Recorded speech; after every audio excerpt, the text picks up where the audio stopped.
അപ്പോൾ ഇന്ന് development boards എന്താണെന്ന് നമുക്കൊന്ന് നോക്കാം. അപ്പോൾ ഡെവലപ്മെൻറ്റ് ബോർഡ് എന്ന് എന്താണ് ഉദ്ദേശിക്കുന്നതെന്ന് ചോദിച്ചാൽ, നമ്മുടെ ആവശ്യാനുസരണം നമുക്ക് സർക്യൂട്ടുകൾ ടെസ്റ്റ് ചെയ്യാനും ഡിസൈൻ ചെയ്യാനും നമ്മുടെ ഹോബികൾ അല്ലെങ്കിൽ നമ്മൾ എന്തെങ്കിലും ഒരു കാര്യം ഉണ്ടാക്കാൻ അല്ലെങ്കിൽ പുതിയതായി കണ്ടുപിടിക്കാനൊക്കെ ഉദ്ദേശിക്കുമ്പോൾ നമുക്ക് ഒരു ചെറിയൊരു മിനി കമ്പ്യൂട്ടർ അല്ലെങ്കിൽ അതുകൂട്ടൊരു ബോർഡ് ആവശ്യമാണ്. അപ്പോൾ അത്തരത്തിലുള്ള നമുക്ക് ഡിസൈൻ ചെയ്യാനും ആവശ്യാനുസരണം ഉപയോഗിക്കാനും വേണ്ടിയുള്ള ബോർഡുകളെയാണ് നമ്മൾ ഡെവലപ്മെൻറ്റ് ബോർഡ്സ് എന്ന് പറയുന്നത്. അപ്പോൾ ഇത്തരത്തിൽ പലതരത്തിലുള്ള ഡെവലപ്മെൻറ്റ് ബോർഡുകളുണ്ട്. സൈസിലും അതിൻ്റെ സ്പീഡുകളിലുമൊക്കെ വ്യത്യാസം വരുന്ന പലതരത്തിലുള്ള ഡെവലപ്മെൻറ്റ് ബോർഡുകളുണ്ട്. അപ്പോൾ അത്തരത്തിലുള്ള ബോർഡുകളാണ് ഞാൻ ഇവിടെ എടുത്തു വെച്ചിരിക്കുന്നത്. അതതിൻ്റെ ഉപയോഗം അനുസരിച്ച് മാറിക്കൊണ്ടിരിക്കും. അപ്പോൾ ഒരുപാട് വലിയ സൈസ് നമുക്ക് വേണ്ട, വളരെ ചെറിയ ബോർഡ്, ലൈറ്റ് വെയ്റ്റ്, പിന്നെ ഒരുപാട് സ്പീഡ്, പെട്ടെന്ന് നമുക്ക് കാര്യങ്ങളൊക്കെ ചെയ്യാൻ സ്പീഡ്, പിന്നെ മറ്റ് പ്രത്യേക ആവശ്യങ്ങൾ നമുക്കുണ്ടാവും. വൈഫൈ അങ്ങനെയൊക്കെയുള്ള കാര്യങ്ങൾ കാണും. അത് പിന്നെ വലിയ വലിയ പ്രോഗ്രാം, അങ്ങനെ പലതരത്തിൽ അതിൻ്റെ ഉപയോഗം മാറിക്കൊണ്ടിരിക്കും.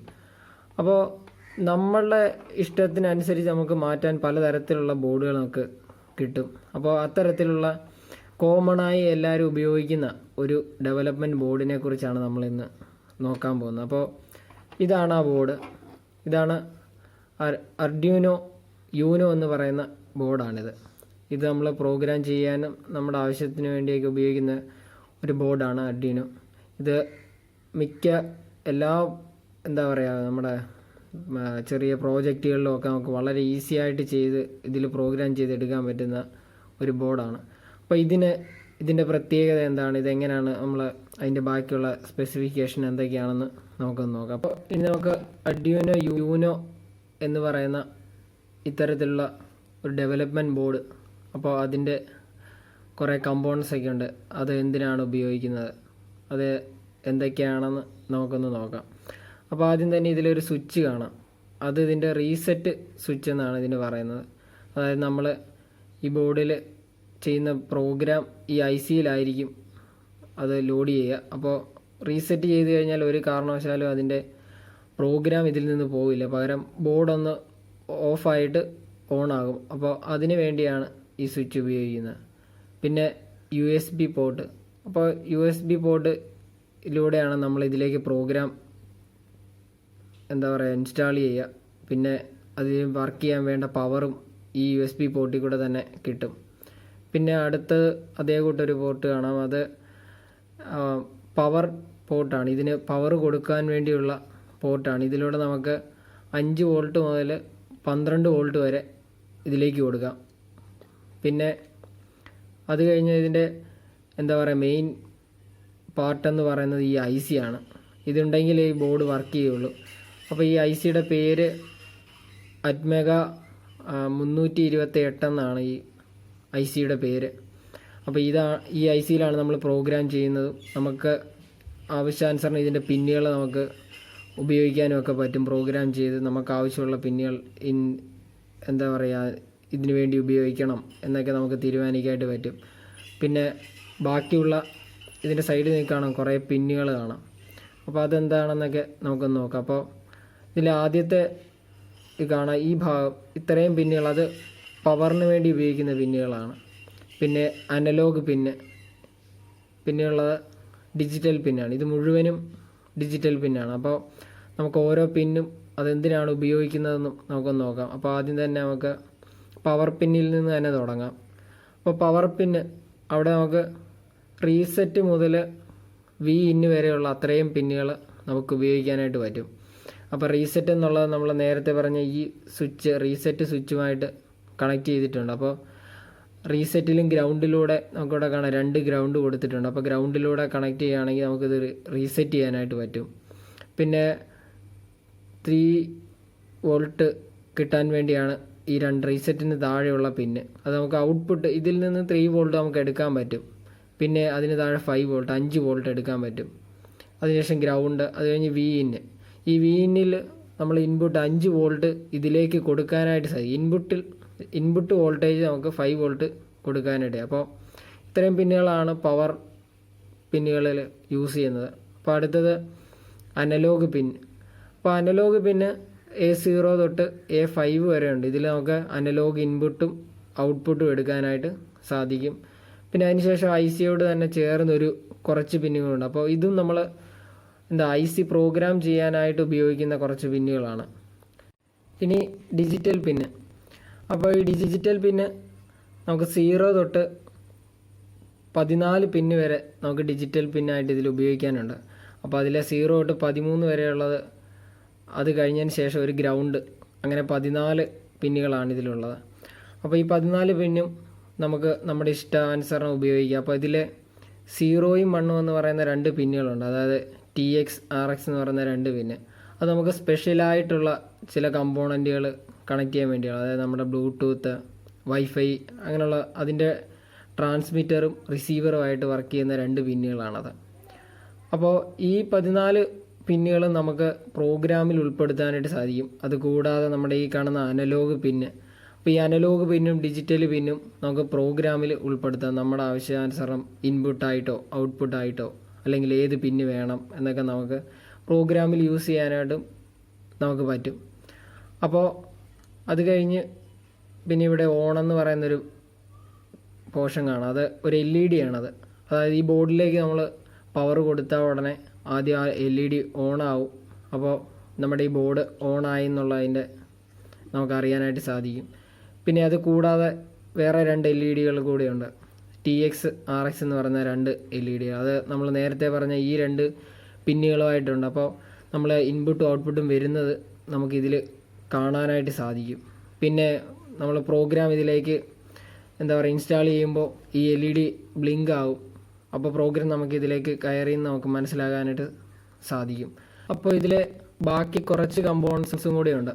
അപ്പോൾ അതെന്താണെന്ന് കൂടി നമുക്കൊന്ന് നോക്കാം. അപ്പോൾ നേരത്തെ പറഞ്ഞ നമ്മുടെ പവർ ജാക്കിന് നേരെ കുറച്ച് കമ്പോണൻസ് ചെയ്യണം. അപ്പോൾ അത് പവർ സപ്ലൈക്ക് വേണ്ടിയുള്ള ഭാഗമാണ്. ഇത്രയും ഈ സർക്യൂട്ടുകൾ പവർ സപ്ലൈക്ക് വേണ്ടി യൂസ് ചെയ്യുന്നതാണ്. പിന്നെ ബാക്കിയുള്ള ഈ നമ്മുടെ USB പോർട്ടിന് താഴെയുള്ള അത്രയും ഭാഗങ്ങൾ അത് നമ്മുടെ പ്രോഗ്രാമിന് വേണ്ടിയുള്ള സർക്യൂട്ടുകളൊക്കെയാണത്. അപ്പോൾ ഇത് നമുക്ക് കാണുമ്പോൾ തന്നെ അറിയാം, ഈ arduino UNO എന്ന് പറയുന്നത് ഒരു ഏകദേശം വലുപ്പമുള്ള ഒരു ബോർഡാണ്. അപ്പോൾ ഈ ബോർഡ് അല്ലാതെ നമുക്ക് arduinoയുടെ തന്നെ മറ്റ് വേർഷനുകൾ ബോർഡുകളൊക്കെ നമുക്ക് കിട്ടും. അപ്പോൾ അത്തരത്തിലുള്ള വേറൊരു ബോർഡാണ് arduino നാനോ എന്ന് പറയുന്ന ഒരു ബോർഡ്. അതാണിത്. അപ്പോൾ നിങ്ങൾക്ക് കാണുമ്പോൾ അറിയാം arduino നാനോ എന്ന പേരിൽ തന്നെ ഉണ്ട്. അത് വളരെ ഒരു ചെറിയ ബോർഡാണ്. ഇതേ നമ്മുടെ ഈ യൂനോ എന്ന ബോർഡ് തന്നെയാണിത്. നമ്മുടെ ഉപയോഗത്തിനനുസരിച്ച് അതിനൊരു മാറ്റം വരുത്തിയിരിക്കുന്നേ ഉള്ളൂ. ഇപ്പോൾ ചെറിയ തരത്തിലുള്ള നമുക്ക് ചെറിയ സൈസ് കുറഞ്ഞ ഒരു വെയിറ്റ് കുറഞ്ഞ പ്രോഗ്രാമാണ് നമ്മളിപ്പോൾ അവിടെ. വെയിറ്റ് നമുക്ക് അധികം ആവശ്യമില്ല, വളരെ ലൈറ്റ് വെയിറ്റ് സാധനങ്ങളാണ് നമ്മൾ ഉപയോഗിക്കുന്നത്. അപ്പോൾ ഇത്രയും വലിയൊരു ബോർഡ് നമുക്ക് അവിടെ വെക്കുക എന്നുള്ള പറയുന്നത് ചില പ്രയാസമുള്ള കാര്യമാണ്. അപ്പോൾ അതിനു വേണ്ടിയാണ് ഈ നാനോ എന്നുള്ള ബോർഡിനെ ഡെവലപ്പ് ചെയ്തിരിക്കുന്നത്. അപ്പോൾ ഇതേ ബോർഡ് യൂനോയുടെ അതേ സ്പെസിഫിക്കേഷൻ തന്നെയാണ് നമ്മുടെ ഈ നാനോയ്ക്കും. ഇതിൽ ചെറിയ വ്യത്യാസം മാത്രമേ ഉള്ളൂ. നമ്മുടെ പവർ ജാക്ക് എന്ന് പറയുന്നൊരു കണക്ടർ ഇതിലില്ല. പകരം ബാക്കി എല്ലാ കമ്പോണൻറ്റുകൾ ഇതിലുണ്ട്. അതേ സെയിം ബോർഡ് തന്നെ USB പോർട്ടാണ്, ചെറിയ USB പോർട്ടാണ്. നാനോ ആയതുകൊണ്ട് തന്നെ അതിൻ്റെ എല്ലാ വലുപ്പങ്ങളും ഇത് മാറ്റം ചെയ്ത് വളരെ ചെറിയ എക്യുപ്മെൻറ്റ്സ് മാത്രമാണ് ഇതിൽ ഉപയോഗിക്കുന്നത്. അപ്പോൾ ഒരു റീസെറ്റ് ബട്ടണുണ്ട്. പിന്നെ യൂനോയിലെ അതേ പിന്നുകൾ തന്നെ അനലോഗും ഡിജിറ്റലും പിന്നുകളുണ്ട്. അതിൻ്റെ പ്രോഗ്രാം ചെയ്യുന്ന IC. അപ്പോൾ എങ്ങനെ നോക്കിയാലും നമ്മുടെ യൂനോയുടെ അതേ ബോർഡ് തന്നെ വലുപ്പത്തിൽ മാറ്റം വരുത്തി ഒന്നുകൂടി നമ്മൾക്ക് ഉപയോഗത്തിന് എളുപ്പത്തിന് വേണ്ടി ആണ് നാനോ എന്ന ബോർഡിനെ നിർമ്മിച്ചിരിക്കുന്നത്. അപ്പോൾ നമുക്ക് വലുപ്പം കുറഞ്ഞ ചെയ്യാൻ ഉദ്ദേശിക്കുന്ന പ്രോഗ്രാമിലും അല്ലെങ്കിൽ നമ്മൾ ചെയ്യുന്ന ഇതിലൊക്കെ നമുക്ക് ഉപയോഗിക്കാനായിട്ട് പറ്റും. അപ്പോൾ യൂനോ കൂടാതെ ഒന്നുകൂടി ഡെവലപ്പായ മറ്റൊരു ബോർഡാണ് ഇത്. അതായത് നമ്മുടെ പ്രോഗ്രാമിൽ നെറ്റ് ഉപയോഗിച്ച് അല്ലെങ്കിൽ വൈഫൈ ഉപയോഗിച്ച് ഒന്നുകൂടി അത്തരത്തിലുള്ള ഉപയോഗങ്ങളുള്ള ഒരു പ്രോഗ്രാമാണ് നമ്മൾ ചെയ്യുന്നതെങ്കിൽ അതിനു വേണ്ടി ഉപയോഗിക്കുന്ന ഒരു ബോർഡാണിത്. അപ്പോൾ ഇതിൻ്റെ പേര് നോഡ് ESP അല്ലെങ്കിൽ ESP8266 എന്ന് പറയുന്ന ഒരു ബോർഡാണ്. ഇതിൽ നമ്മുടെ അതേ കാര്യങ്ങൾ തന്നെയാണുള്ളത്, പ്രോഗ്രാം ചെയ്യാനും മറ്റ് പിന്നുകളും എല്ലാം അത് തന്നെ. പക്ഷേ ഇതിനകത്ത് വൈഫൈ അല്ലെങ്കിൽ നെറ്റുമായി കണക്ട് ചെയ്യാനൊരു പ്രത്യേക ഭാഗമുണ്ട്. അത് വെച്ച് നമുക്ക് നെറ്റുമായിട്ടും വൈഫൈ ആയിട്ട് കണക്ട് ചെയ്ത് നമുക്കൊന്നുകൂടി എന്താ പറയുക മോഡിഫൈഡ് പ്രോഗ്രാമുകളൊക്കെ ചെയ്യാനാണ് ഈ നോഡെന്ന് പറയുന്ന ഈ ബോർഡ് ഉപയോഗിക്കുന്നത്. ഇനി ഈ ബോർഡുകൾ എങ്ങനെയാണ് പ്രോഗ്രാം ചെയ്യുന്നത് എന്ന് നമുക്കൊന്ന് നോക്കാം. അപ്പോൾ അതിൻ്റെ കാര്യങ്ങൾ എന്താണ്, പ്രോഗ്രാം എങ്ങനെ നമുക്കിതിലേക്ക് ഇൻസ്റ്റാൾ ചെയ്യാം, എങ്ങനെയാണ് പ്രോഗ്രാം ചെയ്യേണ്ടതെന്ന് നമുക്കൊന്ന് നോക്കാം. arduino പ്രോഗ്രാം ചെയ്യാനായിട്ട് അതിൻ്റെ സോഫ്റ്റ്വെയർ നമുക്ക് ആവശ്യമാണ്. അപ്പോൾ അതിൻ്റെ സോഫ്റ്റ്വെയർ നമുക്ക് ഇൻസ്റ്റാൾ ചെയ്യുന്നത് എങ്ങനെയാണെന്ന് നോക്കാം. അപ്പോൾ ആദ്യം നമ്മൾ arduinoയുടെ സൈറ്റിലേക്ക് കയറുക. അതിനുശേഷം arduino ഹോം ക്ലിക്ക് ചെയ്യുക. പിന്നെ അതിൽ സോഫ്റ്റ്വെയർ എന്ന ഓപ്ഷൻ കാണും. അതിൽ ക്ലിക്ക് ചെയ്യുമ്പോൾ നമുക്ക് ഡൗൺലോഡ്സ് എന്ന ഓപ്ഷൻ കാണാം. അതിൽ ക്ലിക്ക് ചെയ്യുക. അതിനുശേഷം പുതിയൊരു പേജിലേക്ക് വരും. അപ്പോൾ അവിടെ arduino ID എന്ന ഒരു ഓപ്ഷൻ ഇത് കാണാം. അപ്പോൾ അതിൽ നമുക്ക് ഏതാണോ വേണ്ട, വിൻഡോസ് എങ്കിൽ വിൻഡോസ്. അപ്പോൾ വിൻഡോസ് ആണ് എൻ്റേത്, അപ്പോൾ വിൻഡോസ് സെലക്ട് ചെയ്യുക. അതിനുശേഷം ആ സോഫ്റ്റ്വെയർ നമ്മൾ ഡൗൺലോഡ് ചെയ്യാനായിട്ട് ജസ്റ്റ് ഡൗൺലോഡ് എന്നൊരു ഓപ്ഷൻ കാണാം. അവിടെ ക്ലിക്ക് ചെയ്യുക. അപ്പോൾ അത് സേവ് ചെയ്യാനായിട്ട് ചോദിക്കും. അപ്പോൾ സേവ് ക്ലിക്ക് ചെയ്യുക. അപ്പോൾ അത് പിന്നെ സേവായി. അത് കഴിഞ്ഞതിന് ശേഷം നമ്മൾ ഇൻസ്റ്റാൾ ചെയ്യുക. അപ്പോൾ ഞാൻ ഓൾറെഡി ഇൻസ്റ്റാൾ ചെയ്ത് വെച്ചിട്ടുണ്ട്. അപ്പോൾ എങ്ങനെയാണ് നമുക്ക് ബാക്കിയുള്ള കാര്യങ്ങളൊക്കെ ചെയ്യുന്നതെന്ന് നോക്കാം. അപ്പോൾ ഓപ്പണായി വരുമ്പോൾ തന്നെ നമുക്ക് കുറേ ടൈപ്പ് ചെയ്ത ഭാഗങ്ങൾ, ഒരു ബ്ലാങ്ക് അല്ലെങ്കിൽ വൈറ്റ് ഇത് കാണാം. അപ്പോൾ അവിടെയാണ് നമ്മുടെ കോഡ് നമ്മൾ ടൈപ്പ് ചെയ്യുന്ന അല്ലെങ്കിൽ എഡിറ്റ് ചെയ്യുന്ന ഭാഗം അവിടെയാണ്. പിന്നെ അതിൽ നമ്മൾ കോഡ് ടൈപ്പ് ചെയ്ത് അല്ലെങ്കിൽ എഡിറ്റ് ചെയ്ത് കഴിഞ്ഞതിന് ശേഷം നമുക്ക് സേവ് ചെയ്യാൻ വേണ്ടി ഒരു ഓപ്ഷൻ കാണും. അപ്പോൾ അവിടെ ക്ലിക്ക് ചെയ്യുക. അപ്പോൾ അത് സേവ് ആവും. അതിനുശേഷം നമുക്കല്ലാതെ നമ്മൾ ഫയലിൽ ക്ലിക്ക് ചെയ്ത് നമുക്ക് സേവ് ചെയ്യാനായിട്ട് സാധിക്കും. പിന്നെ നമ്മൾ ചെയ്ത ഈ കോഡ് വെരിഫൈ ചെയ്യാൻ വേണ്ടി ഒരു ടിക്കിൻ്റെ സിമ്പിൾ കാണും. അവിടെയാണ് നമ്മൾ കോഡ് എറർ ഉണ്ടോ അല്ലെങ്കിൽ എന്തെങ്കിലും എഡിറ്റിംഗ് ഒക്കെ വരുത്തണോ എന്ന് നമുക്ക് ക്ലിക്ക് ചെയ്തായിട്ട് താഴെ നമുക്ക് കാണാനായിട്ട് സാധിക്കും. അത് എറർ ഒന്നും ഇല്ലെങ്കിൽ കംപ്ലീറ്റഡ് എന്ന് പറഞ്ഞ് കാണിക്കും. അല്ലെങ്കിൽ എറർ ആണെങ്കിൽ എറർ നമുക്ക് അവിടെ കാണാനായിട്ട് സാധിക്കും.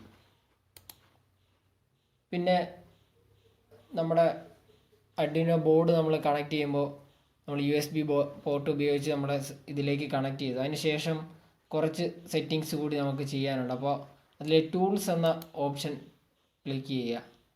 അപ്പോൾ ടൂൾസിൽ ബോർഡ് എന്ന ഓപ്ഷൻ ഉണ്ട്, അത് ക്ലിക്ക് ചെയ്യുക. അപ്പോൾ ബോർഡ് എന്ന ഓപ്ഷനിൽ നമ്മളുടെ ഏതാണോ ബോർഡ് ഉപയോഗിക്കുന്നത് ആ ബോർഡ് സെലക്ട് ചെയ്യാൻ വേണ്ടിയാണ്. അപ്പോൾ ഞാൻ ഉപയോഗിച്ചിരിക്കുന്നത് യൂനോയാണ്. അപ്പോൾ യൂനോ സെലക്ട് ചെയ്തു. അതിനുശേഷം വീണ്ടും ടൂൾസിലേക്ക് പോവുക. അവിടെ പോർട്ട് എന്ന ഓപ്ഷൻ ഉണ്ട്, അത് ക്ലിക്ക് ചെയ്യുക. അത് നമ്മുടെ പോർട്ട് ഓൾറെഡി നമ്മൾ കണക്ട് ചെയ്യുമ്പോൾ കണക്റ്റഡ് ആയിരിക്കും, എന്നാലും ഒന്നുകൂടി ചെക്ക് ചെയ്യുന്നതിന് നല്ലതായിരിക്കും. അതിനുശേഷം നമ്മുടെ പ്രോഗ്രാം അല്ലെങ്കിൽ കോഡ് അപ്ലോഡ് ചെയ്യാൻ ഒരു ഓപ്ഷൻ ഉണ്ട്. അപ്ലോഡ് എന്ന ഓപ്ഷൻ അത് ക്ലിക്ക് ചെയ്യുക. അപ്പോൾ നമ്മുടെ കോഡ് അപ്ലോഡ് ആകുന്നത് നമുക്ക് കാണാം. നമ്മുടെ കോഡ് അപ്ലോഡായി. അപ്പോൾ ഞാനിവിടെ എടുത്തിരിക്കുന്നത് ബ്ലിങ്ക് എന്ന കോഡാണ്. അപ്പോൾ ഇത് അപ്ലോഡായി കഴിയുമ്പോൾ നമ്മുടെ arduinoയിൽ കാണാം LED ബ്ലിങ്ക് ചെയ്യുന്നത്. അപ്പോൾ ഈ ബ്ലിങ്ക് എന്ന കോഡ് എവിടെ നിന്ന് കിട്ടിയെന്ന് നോക്കിയാൽ നമ്മുടെ ഫയലിലേക്ക് പോവുക. ഫയലിൽ എക്സാമ്പിൾസ് എന്ന ഓപ്ഷൻ ക്ലിക്ക് ചെയ്യുക. അപ്പോൾ അതിൽ നമുക്ക് കുറേ എക്സാമ്പിൾസ് കാണാനായിട്ട് സാധിക്കും. അപ്പോൾ അതിലെ ഫസ്റ്റ് വണ്ണായ ബേസിക് എന്ന ഇതാണ് ഞാൻ എടുത്തത്. ബേസിക്കിൽ ക്ലിക്ക് ചെയ്യുമ്പോൾ അവിടെ ബ്ലിങ്ക് എന്ന ഒരു സ്കെച്ചാണ് ഞാനിപ്പോൾ അപ്ലോഡ് ചെയ്തത്. അപ്പോൾ ഇത്തരത്തിലാണ് നമ്മൾ കോഡ് അപ്ലോഡ് ചെയ്യുന്നത്.